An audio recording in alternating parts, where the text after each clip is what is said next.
right. Hey, everybody, and welcome to our social psychology live stream. I'm sorry for any confusion on the scheduling and the stream.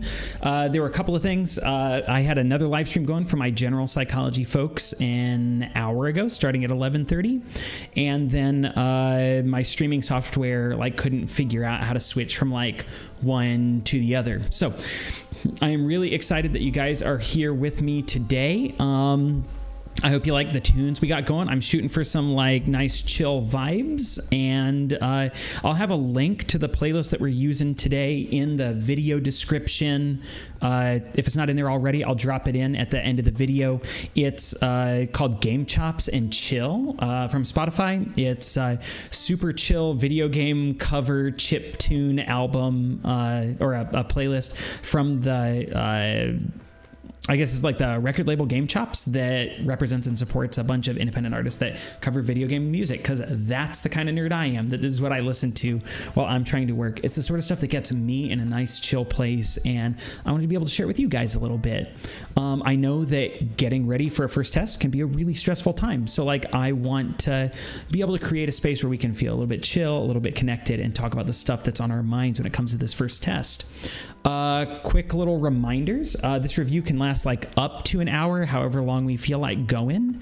I want to thank everybody who submitted excellent questions. I got a bunch ready to talk about today. I'm not going to hit every single question because there were a lot that were just really popular that I can answer in a group, but what I'm going to do is kind of hit the highlights, and then remember, you got bonus points for asking questions there, and then you can get additional bonus points for posting in the chat today. So if you hadn't said hey to people here already, go ahead and jump in. We'll also talk a little bit. I might share with you guys a couple of things that are maybe not test related, but cool stuff that might be able to help you out in general too.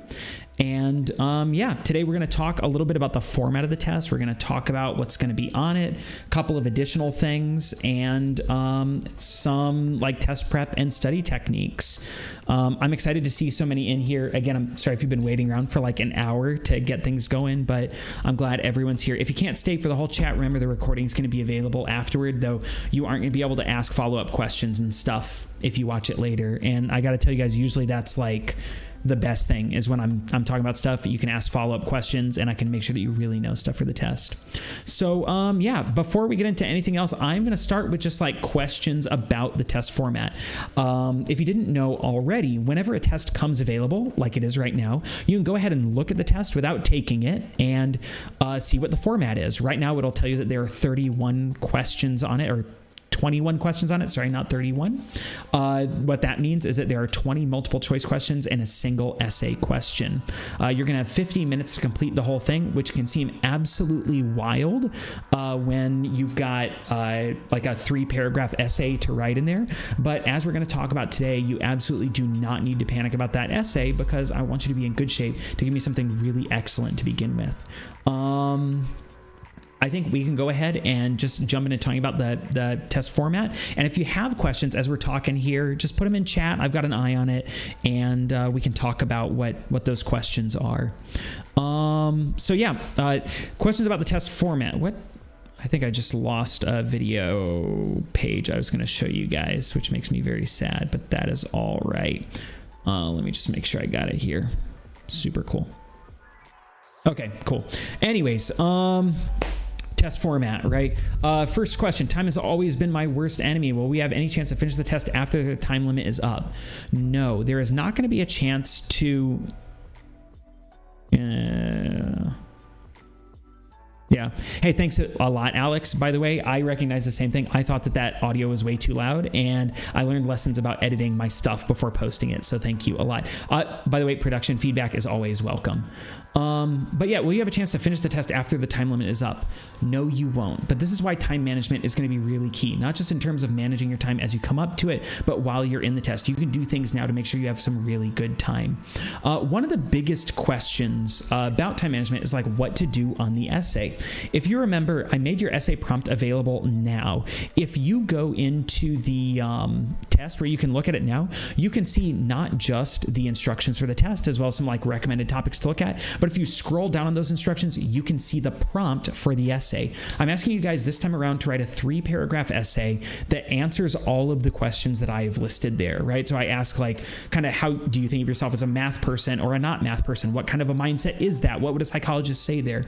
What I've tried to do is not overwhelm you with a bunch of bullet point questions, but essentially give you an outline for the essay I want you to write. I want to give you as much guidance as possible on this first essay. So what you can do now, and this is absolutely not cheating, it's exactly what I want you to do. You can copy and paste those bullets into another document, write your essay ahead of time, revise it so it is just right, and then when it's time to take the test, you can just copy and paste your essay in there, meaning that you'll have 50 full minutes to answer 20 multiple choice questions. Like, not a bad deal, right? And that's ultimately my goal, is I want to make sure that you have plenty of time, and that time, kind of like for contestants on Sugar Rush, that time is your reward for working ahead of time. You will feel so much better about the test if you get that essay written ahead of time and you feel really solid. One of the things I want to point out on the essay really quickly, I know we're just talking about format, but on the essay, it asks you about you. But remember, ultimately, this essay, like everything else on the test, is meant to evaluate your knowledge of social psychology. 50 minutes, not 15. It's meant to evaluate your knowledge of social psychology, not ask you to tell a story about yourself. So ultimately, while you might tell me that you think of yourself as a math person and you might relate that to experiences that you had, what I'm most interested in seeing is your knowledge of stuff like mindset. So you really want to be able to tell me about that stuff. Next question. Are the test questions an equal split between what you've read and watched, as opposed to like what's in the textbook? I don't know that it's like really an equal split. I think probably like one of the best things you can do, rather than thinking about like where you need to focus your time, like 50% here, 50% here, you want to make sure that you learn the material from all the places as well as possible. And one of the best ways to think about this is to think about the way our class is structured.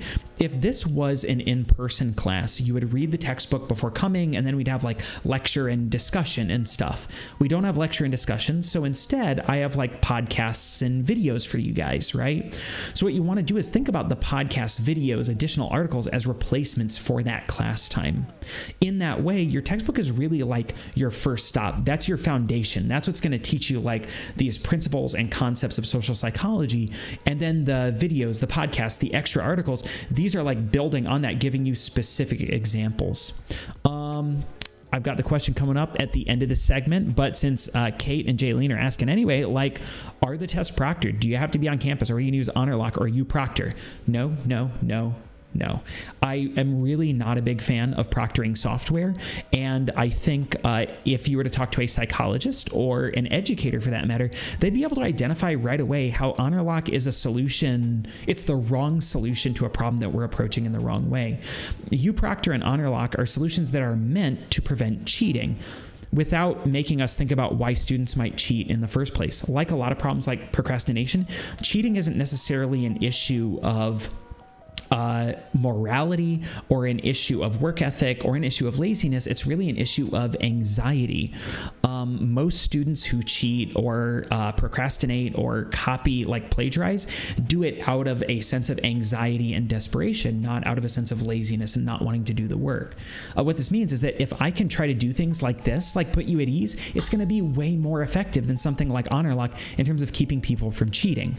Plus, something like HonorLock might keep like a really tiny minority of students from cheating, but what it's going to do to the vast majority of people who suffer from test anxiety is ratchet that anxiety way up, because you know that somebody's going to be watching you take your test over the webcam, and then they like helpfully jump in and interrupt you because like they hear a voice in the background.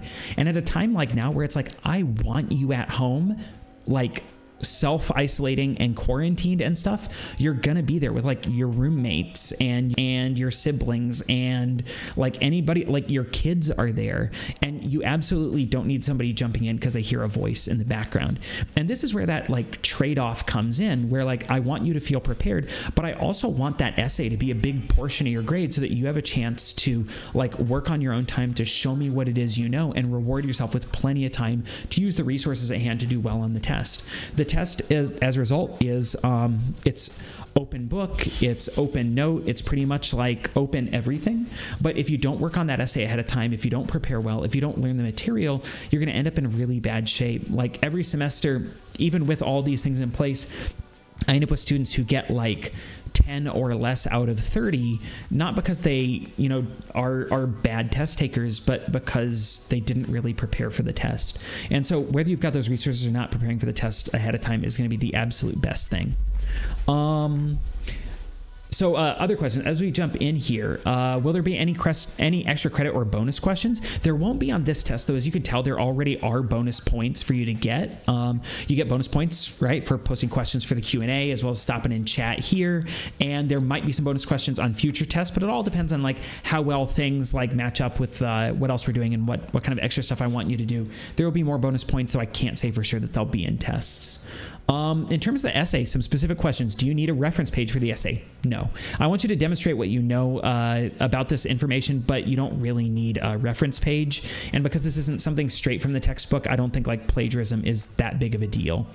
I'm glad to see other people feel the same way about like proctoring stuff that I do. Like a final exam is stressful enough without you also having somebody like bother you that they like thought they saw a light in the background that could be like a TV or a phone. Also, if you notice, we don't have a final exam in this class, and that's because final exams are even more stressful than regular exams. Is there a specific format that I want for the essay, MLA or APA format? No. And we'll talk about this with other essays you turn in that I don't have a specific format that I want you to follow. And that's because there are skills I really want you to learn and practice in this class, like critical thinking and information literacy. And there are other ones that I really don't care about, like your ability to use Microsoft Word to format a document. Like, that's not what I think is important here. As far as the test essay itself and the references, they don't need to be MLA or APA format. Alejandra asks, and I hope, Alejandra, I'm pronouncing your name even close to correctly. I'm going to try my best with people here. Do you have a midterm? You don't really have a midterm because you have 7 tests over the course of the semester.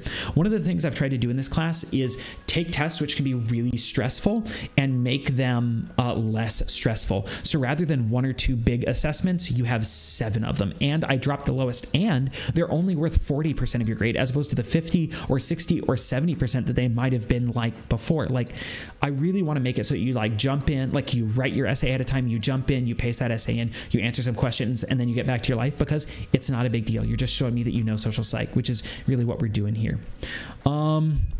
What type of questions can you expect on the test? Multiple choice, of course, but in terms of definitions, analysis, others along those lines, very rarely am I going to ask you to provide a definition for a term. In fact, I really don't want you to do that because I want you to understand what a term is, not memorize a definition.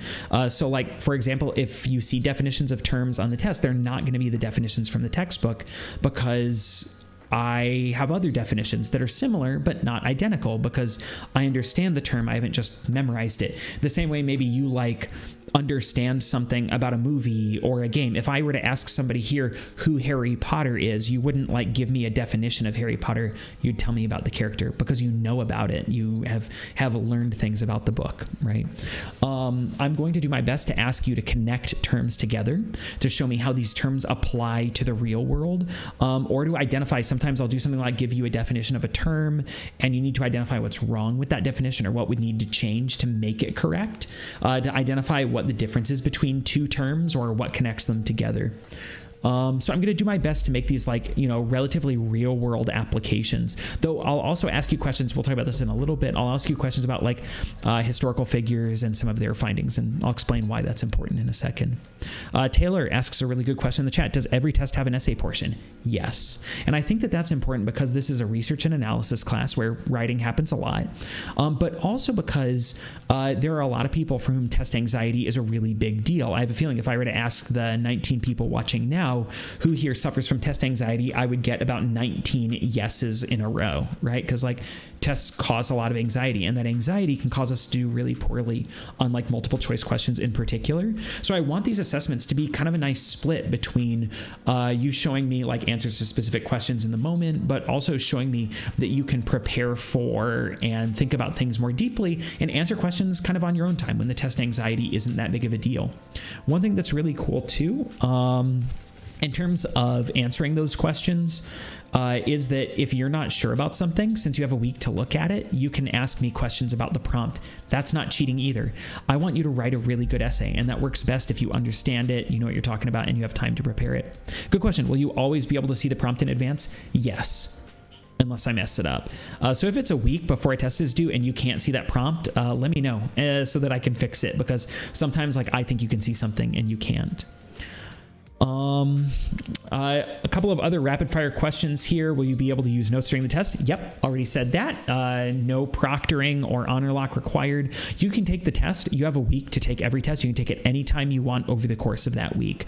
Start it whenever you want, and you'll have those 15 minutes to complete it. Is there a word count requirement? No, there is not. Though when I tell you, I want you to write at least 3 paragraphs, that's because I think that's what's required for a pretty bare bones response to the essay. Devin asked a good question here. In chapter 1, should we take notes and pay attention to the important people who help to shape social psychology?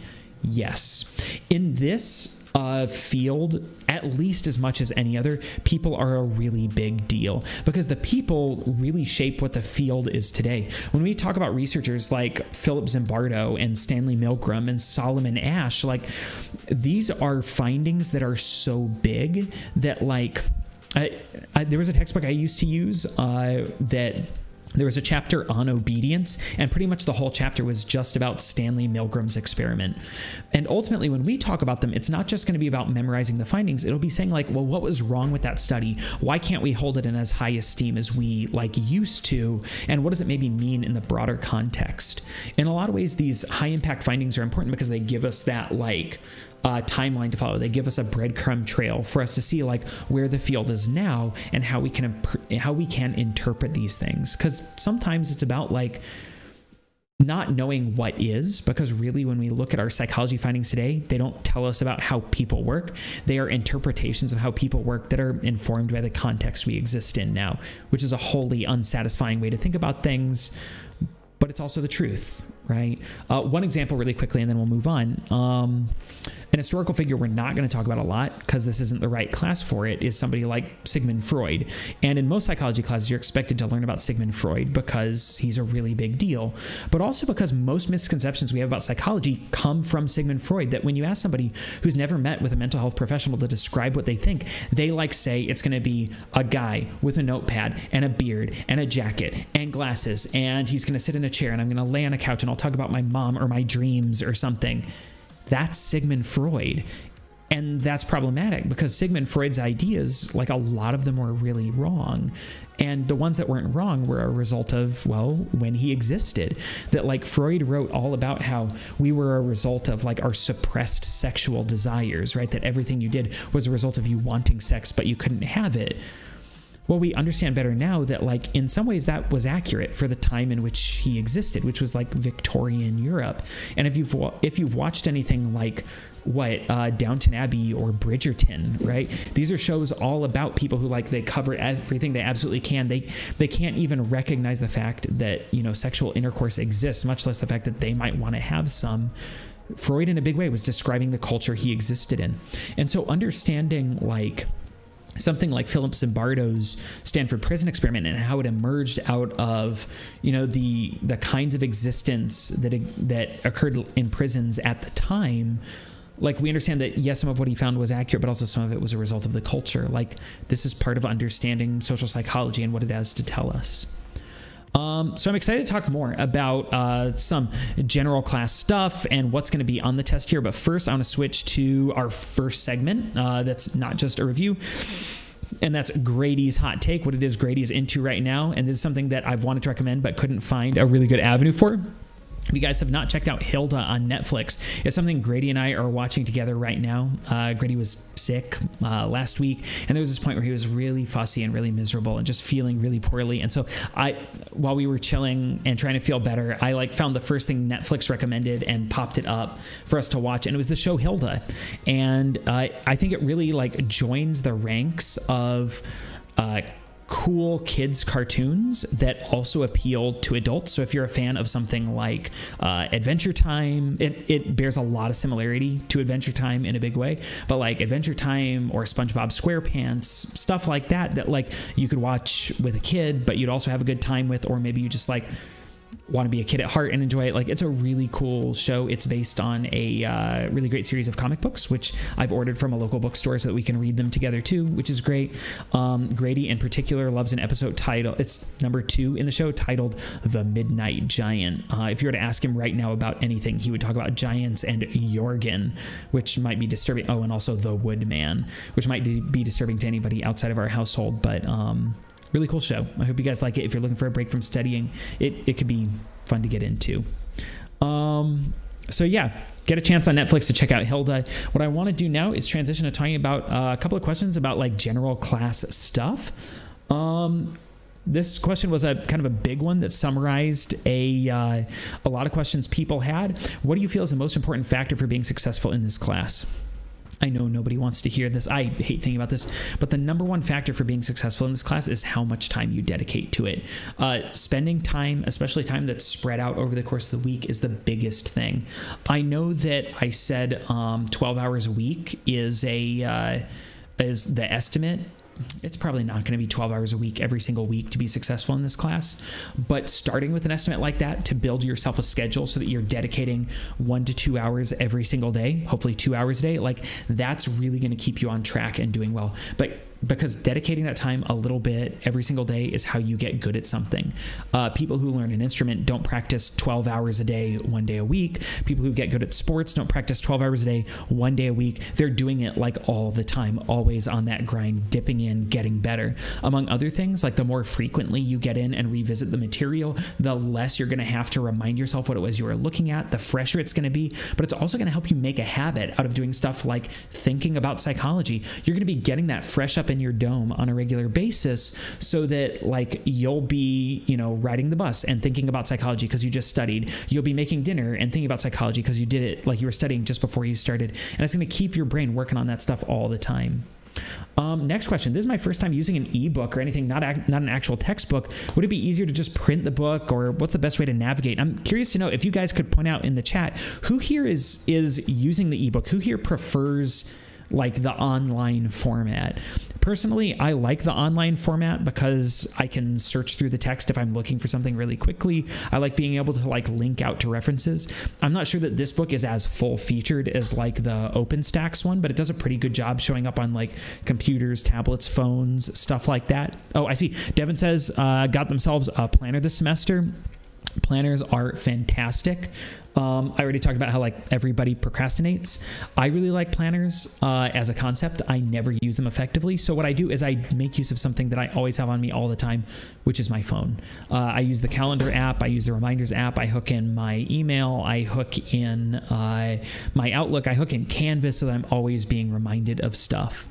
But I'd be curious to know like how you guys feel about the textbook as an online format. All right, Talia, thanks for dipping in. We'll see you in a little bit. But I think that the online format works pretty well, but there are some things you have to do to help yourself out. Keeping from getting distracted is one of the biggest ones. So one of the things I really like to do is if I were to show you guys my start menu, which I don't think I can do right now, which is all right. If I were to show you guys my start menu, you would see a whole lot of video games that I could be playing. But one of the things I have to do is create an account on my computer that's specifically for work, because otherwise I end up getting distracted. And that's one way that I make it that like if I'm doing work like I would be reading a textbook, I could keep from getting distracted. I really like Maya's point here that the online book makes you take notes more than a paper book. One of the things I like about that is that it gets you away from a habit that is not particularly helpful, which is highlighting. There's a mountain of evidence showing us that highlighting doesn't hurt you, but it also doesn't really help. You don't remember the information better. And so to avoid paying that opportunity cost, making use of something that works well, really taking physical notes, an online book can be good in moving you in that direction. I also like the fact that you can have your textbook, like taking notes on your phone is not great, but you can have it on your phone for quick reviews on your computer, wherever you can go with it. Really great question coming up here. Which test of ours would be the most difficult? The next test is probably going to be the most difficult one in the class. So if you're thinking about like a really great way to leverage your time commitments and leverage what you're learning, getting rolling on this next test is going to be a big one. And it's because the kind of material is unfamiliar to a lot of people. We're going to be talking about social cognition and the social self, a couple of concepts that are more challenging to consider. Social cognition is all about re-examining how we think. It's about the framework of how we think. Thinking about schemas and construals and attributions, these words that sound really complicated but aren't horrible. But it's all about like why we think the way we think. And the social self is all about doing something that we never do. Well, a lot of us don't do, which is to think critically about who we are as people, to take core assumptions about who we are and say, like, is that actually true? And so really taking time to digest these ideas that for most of us are going to be foreign, unfamiliar concepts is going to be really key. So making sure that you have a chance to prepare for the next test over the course of these next couple of weeks, to take your time working through, is going to be really key. Devin makes another good point about getting distracted by things like Facebook, keeping your phone put away. I really struggle with that. In fact, one of the things that I often do is take my phone and I give it to my wife while I'm working, so that in order to look at it and be distracted by something, I would have to admit that I am not doing work anymore. Maya, I will make sure to talk briefly about social influence. Thanks. We are going to talk about social influence a lot later in this semester, but we'll talk a little bit about it here in a second. In fact, there's some good questions here. We'll talk about social influence in a second. One question here, which I want to make sure I got to right away, says, are there specific things we have to know? Are there specific resources to help us with the test since there is no textbook? You can imagine this caused me a little bit of anxiety to read this because you do have a textbook. It's just free and online. Remember, you didn't have a reading for the second week of the semester, or you didn't have a textbook reading. You had to read that Malcolm Gladwell article, but you do have that textbook. Really what the test asks you about is everything that I ask you to do. Remember that, again, that textbook is meant to be a foundational resource that you do before coming to class. Just like if this were an in-person class, you'd read the textbook and then come to class. But since we don't have class, or one of those like horrible hybrid Zoom classes, I give you the videos, the articles, and the podcasts to engage with. And here's the reason I give you that stuff in particular. Being totally honest and transparent, these are the resources I steal from when I create my in-class lectures and discussions and activities. So like the article by Malcolm Gladwell, in my general and social psychology classes, like there's this whole lesson on why intelligence testing is bad and broken. And it's essentially like copy paste Malcolm Gladwell. I asked you guys to listen to the podcast, the Tim Harford podcast about Bowie and jazz, right? Cautionary Tales. There are a number of episodes of that podcast I'm going to ask you to listen to, and each one of those was like, if you were in my class, it would be like this huge deja vu moment, because you're like, I could swear to God, I just heard him talking about that stuff. So really, like, that's what all of this is meant to be, is like a replacement for that class time. And that's where you want to be focusing. You want to make sure that you use the textbook as, like, again, that foundation for knowledge. And then you look at the videos and the podcast as like specific pieces of information I thought were confusing that I wanted to clarify, or really important, so I wanted to emphasize them.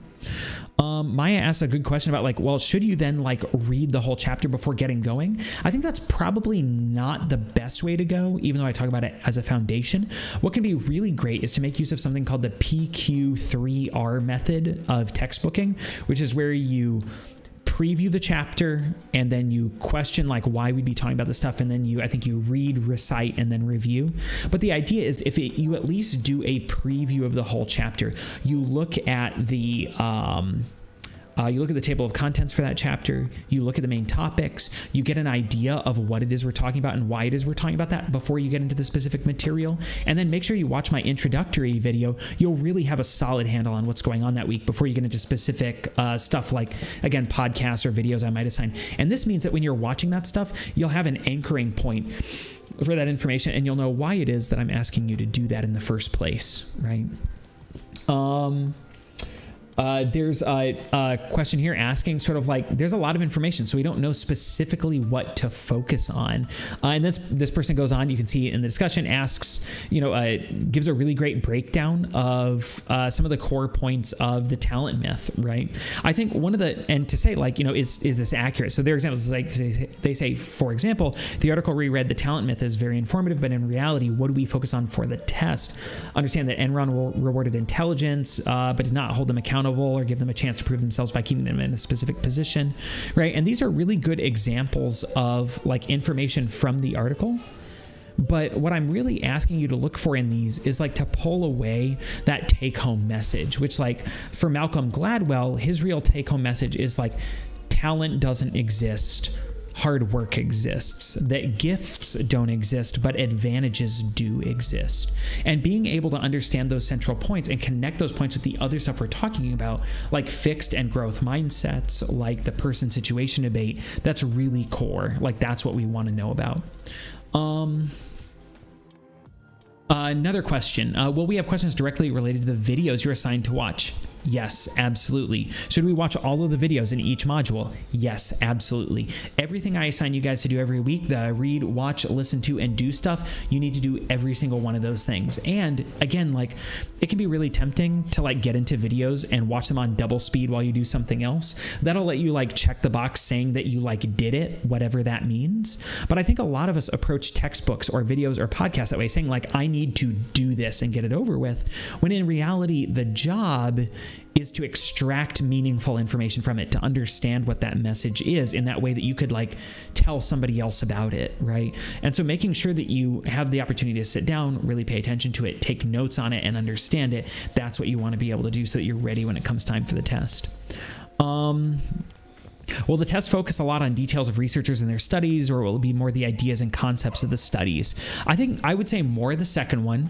I'm going to be referencing specific psychologists and researchers, so you want to recognize those names, as well as, some of the foundational figures like, Leon Festinger, Solomon Asch, Stanley Milgram, Philip Zimbardo, stuff like that. You want to know those names and be able to identify like why they're important, but mostly it's about, mostly it's about knowing like why those people mattered and where it comes from, right? One of the things I really like, Devin just jumped in with a point about picking a good time to study, setting realistic expectations for yourself, especially now when our work and personal lives overlap so much, is really key. Picking a time to study, like I used to try to do it when I worked at Starbucks in college, and it's like I would study while I was working the cash register at Starbucks. Like I didn't have a smartphone at the time, but it's like I would have my book like behind the cash register where I could do it, and then I'd be shocked when I would fail a test. And it's because like I wasn't really studying. I was actually working with my book there. And the same goes for like trying to do it while watching a live stream or watch a show or hang out with my friends. It's like I'm actually watching a show or a live stream or hanging out with my friends with a book present. Creating the time that's best for you to study is really the key thing. There was a really great question here. I thought this was cool that somebody posted in the discussion. If you had to pick which 3 concepts within the chapters are the most important for the exam, what would they be? So this is where like where my focus is, if you know what these 3 concepts are. One of the first ones you could guess from the essay prompt, fixed and growth mindsets. That is one of the key things that I want you guys to know about from like this module here, fixed and growth mindsets.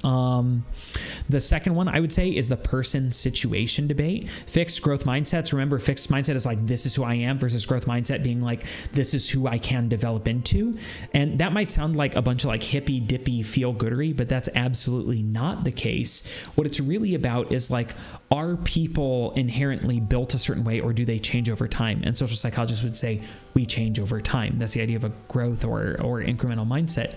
The person situation debate is about like, are you a result of your personality and your disposition, or are you a result of the situation in which you find yourself?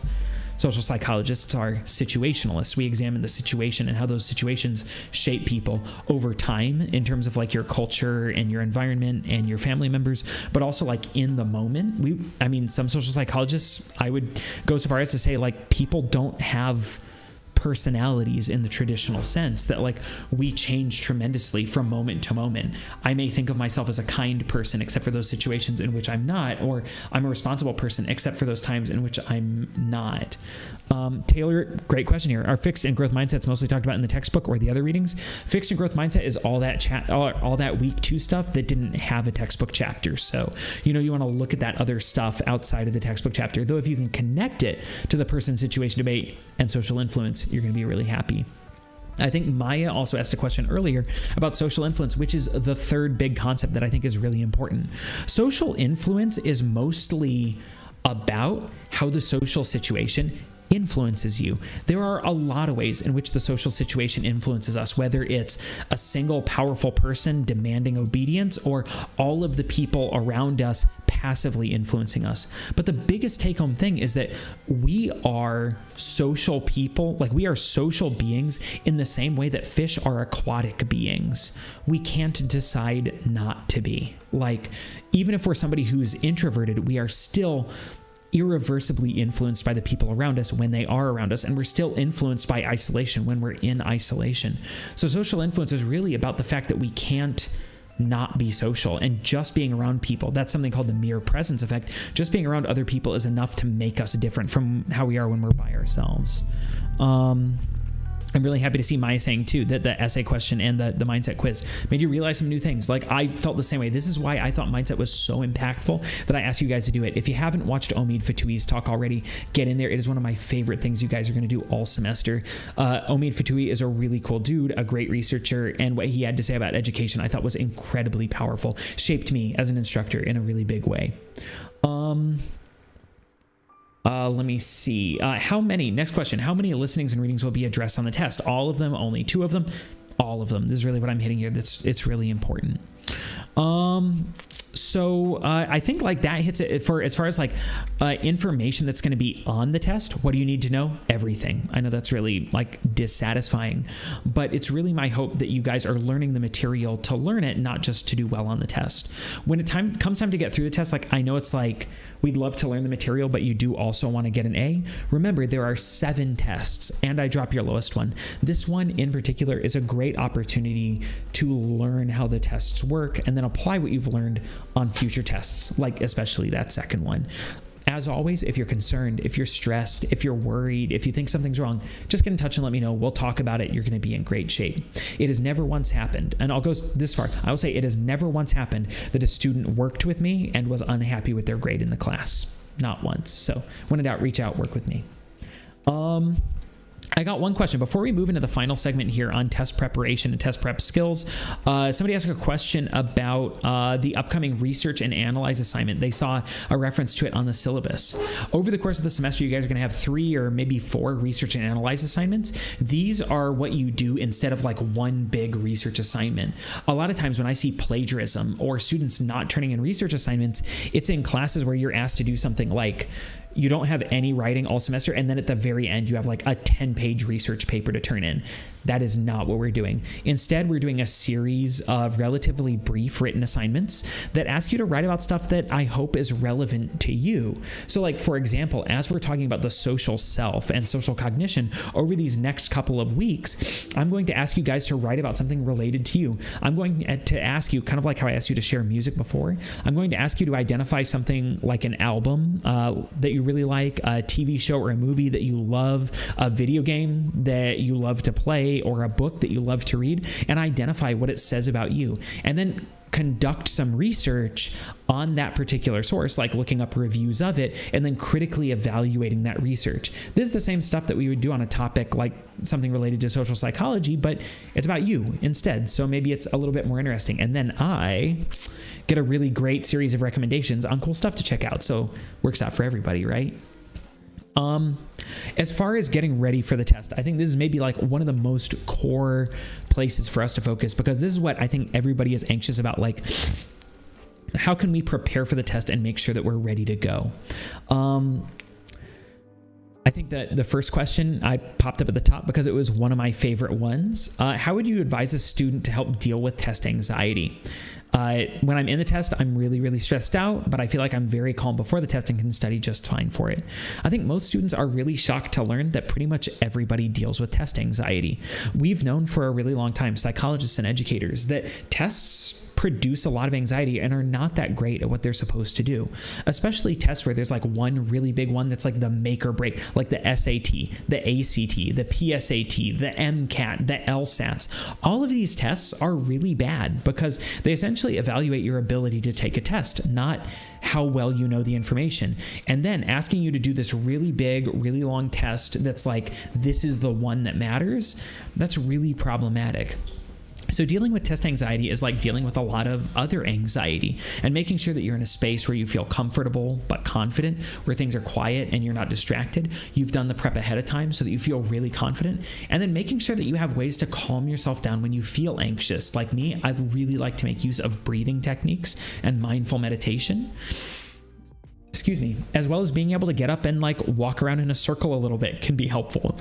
Walk away from your computer. This is another reason why I really don't like the proctoring stuff, is it's like if you're starting to freak out and have a panic attack, like get up, go walk outside, walk around a tree, and then come back inside and sit down again, and you'll feel way better. Taking a full minute to breathe 10 times, so that's like a breath every 6 seconds, right? To breathe 10 times can be a really great way to help calm yourself and come back to center.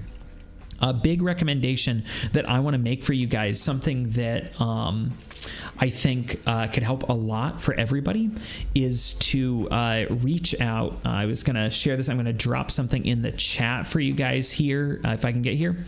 Something that I really want everybody to make use of, something that I have done to help a lot of students, is to make use of Santa Fe's free academic success coaching program. If you're struggling with getting ready for tests, or you're dealing with test anxiety, success coaches, I work as a success coach, but success coaches work with students to develop goals and then put together plans to achieve those goals. And a lot of the students I work with are struggling and tackling successfully test anxiety.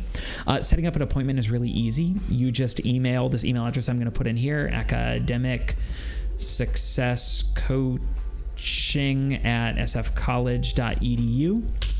You go ahead, send them an email, and they are more than happy to set you up with a coach like me who can help you out with that stuff, share a ton of resources related to stuff like test anxiety, test prep, and, you know, kicking the crap out of every class that you're taking. But absolutely, test anxiety is something everybody struggles with, and I help students all the time. Usually it doesn't go away like immediately, but it's something we can tackle over the course of the semester. If you haven't met with a coach before, a lot of students already have, because their math classes offer extra credit for doing it. But if you haven't met with one before, go ahead and do it. It'll be a super great way to spend like half an hour, 45 minutes of your time. Another question: how do we take notes on materials? It's great, because taking notes is like studying. One of those things everybody tells you to do. Like, your teachers say, take notes and study, but nobody tells you how to do it. I really like, if you want a good place to start, everybody doesn't take notes the same way, but if you want a good place to start, I would start with the Cornell note-taking method. I think I put a link to the Cornell note-taking method on the, on the textbook resource page. You can also make use of something called the PQ3R method. I'll go ahead and post something about that in Canvas. But both of these are ways to, I would say, not read the textbook, but use the textbook to extract information. I don't like to ask students to read the textbook. I ask you to do textbooking, because like, you're not reading it like you'd read Harry Potter. You're trying to get information out of it, right? But both of these techniques are really meant to help you. You know, when you get right down to it, what it's meant to do is take something that can be overwhelming, like 45 pages of really dense material, and turn it into something digestible that you do in small pieces over a long period of time, right? So instead of reading 45 pages all at once, you read like 6 or 7 pages at a time. And then as you go through it, you really pay attention to it, and you write down information in your own words. Putting it in your own words requires you to understand it and requires you to pay attention to it. A lot of times this stuff takes more time and it takes more effort, but that's the trade-off. Putting in a little bit more time and effort means you don't have to reread the chapter 2 or 3 times. You just like get it that first time, right? Another question, what study technique besides taking notes do you recommend? I really like to use flashcards, but not the kinds of flashcards that we might be used to. Most flashcards, like whether they're physical flashcards or like Quizlet, they encourage you to memorize terms and definitions, which if you're familiar with Bloom's taxonomy, I have a lot of students who are because they're working toward being educators themselves. If you're familiar with Bloom's taxonomy, you understand the idea that there are like different levels you can process information on, and the lowest level, which is memorization, is really the least effective. The more deeply you engage with information, so like understanding it, applying it, analyzing it, the best is teaching it. The better you'll learn it, the better you'll understand it, and the longer you'll remember it. If you can take information from this class and teach it to somebody, when I was in grad school, I used to teach my mom what it was I was learning about. Sorry guys, I'm just going to introduce you really quickly. This is Finn. He is coming to our review really quickly. Finn is really my mother-in-law's dog, but since she's here helping out with Grady, Finn is coming here to help out with my review. But if you can use flashcards the way I encourage that you guys use flashcards, it'll really help you knock out a test like this one. What I like to do with flashcards is, whether it's a deck of flashcards or a Quizlet, is I like to put terms on one side of the flashcard, and then on the other side, I put nothing. And that way, instead of like looking at one side of the card and then cheating or memorizing a definition, if I don't know the term, I have to go back into the text, I have to go back into the notes, and I have to go look it up. That's going to take more time, but again, having to put in that effort is exactly what's going to make the information memorable. It's going to make it easier to remember because I put that effort into it, right? And then once I find that definition, I don't just memorize the definition. I have to put it in my own words so that I really understand it. Once I've learned the definitions and I can easily define each term, then I have to start coming up with examples. And then once I can do that, comes my absolute favorite one, which is to randomly pull out two cards together, even from different chapters, and find a way to relate them. So like Maya asked a question about social influence earlier. We could say, social influence from the first chapter and then fixed mindset from the second chapter. If I can find a way to connect those terms together, it means that I understand both of them really, really well. That I understand people are influenced by their surroundings, and that a fixed mindset means I think I just am who I am. And that if I'm in a math class and I do poorly and it feels like everybody else did well, that can reinforce my fixed mindset that I'm just not good at math and that's just who I am. So definitely making use of flashcards, things like self-quizzing, working in groups together, putting definitions in your own words and finding examples. If you can find ways to define them in a way that refers back to you, making it personally important, this is called the self-reference effect, you'll learn it way better too. Next question, do I offer any type of study guide for assessments? Not really, because I want you guys to know it all, which sucks, but is also true. And will I have assessment-specific overviews? In other words, like, am I going to do reviews for every exam? I won't necessarily do reviews for every single test, but we'll just see how everybody's doing. If you guys want reviews like this in the future, go ahead and hit me up and let me know. Maybe I'll even do like a Canvas poll to see how effective this was. Next question, are flashcards the best way to study the material like Quizlet? We already talked about it a little bit, but like making a custom Quizlet, working in groups to quiz each other, that's some of the best way to do. Those are some of the best ways to do it to make sure you really remember this stuff well.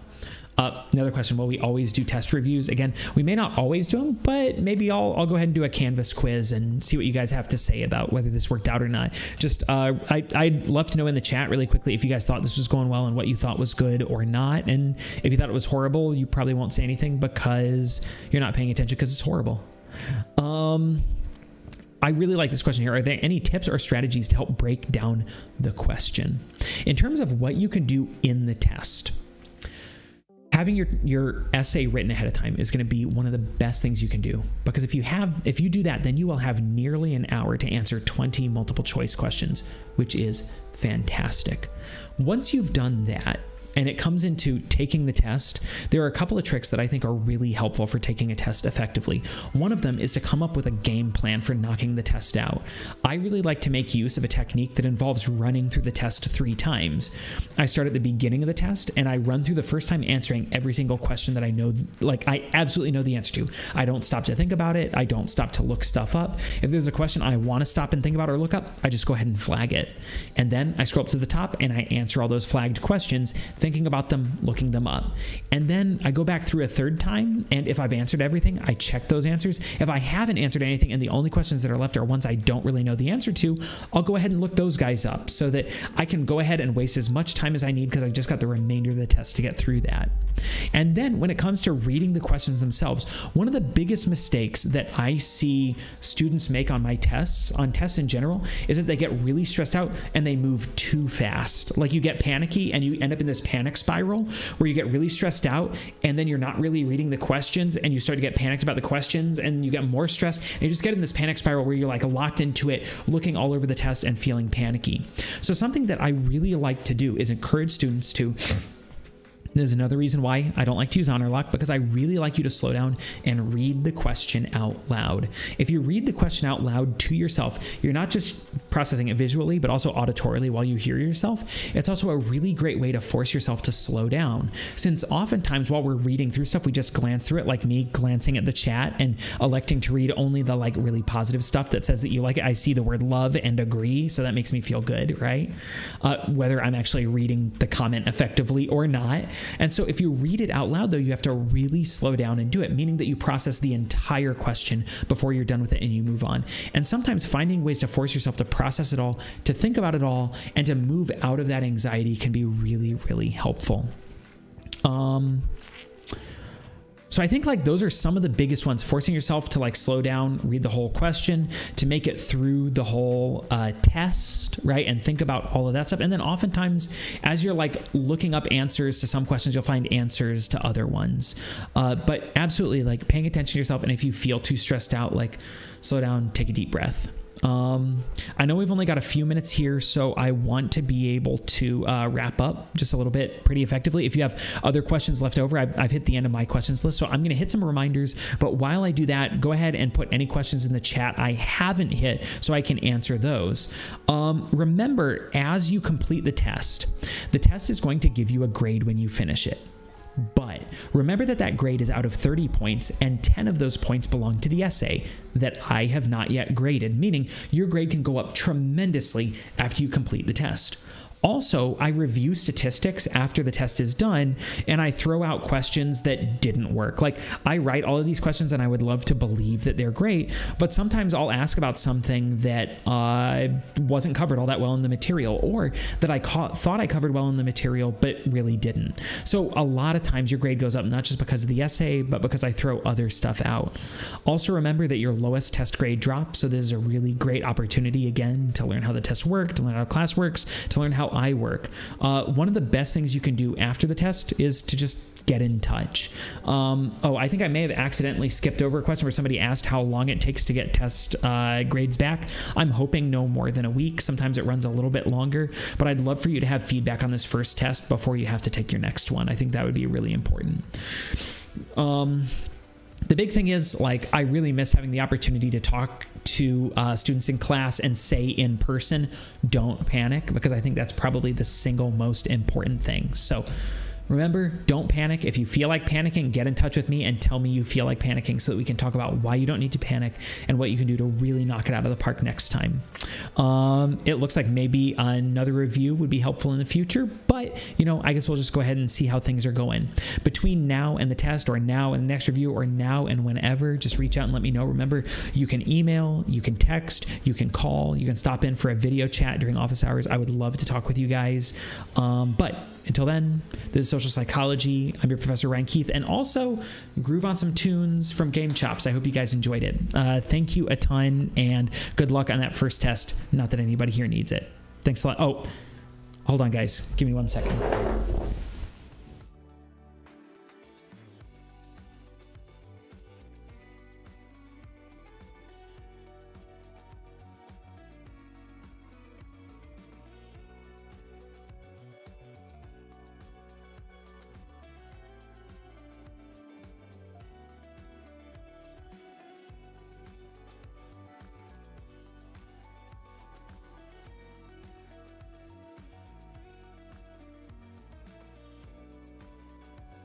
Okay, hey guys, just because you pointed out, I wanted you to say hi to Grady and his peanut butter sandwich. Grady, can you say hi? Yeah. We're eating your peanut butter sandwich. Grady, do you know what this is? What is this? Butter. He's saying that there is peanut butter on the microphone. It's probably a mystery how he got peanut butter on the microphone, right? Wash it. We need to wash it. So if you guys want to talk to me or Grady some more, or you have questions about the test or the upcoming research analysis assignment, just let me know. Grady, what is that? The guitar. All right, thanks a lot, guys. Have a great day. And if you have questions about the test, just let me know.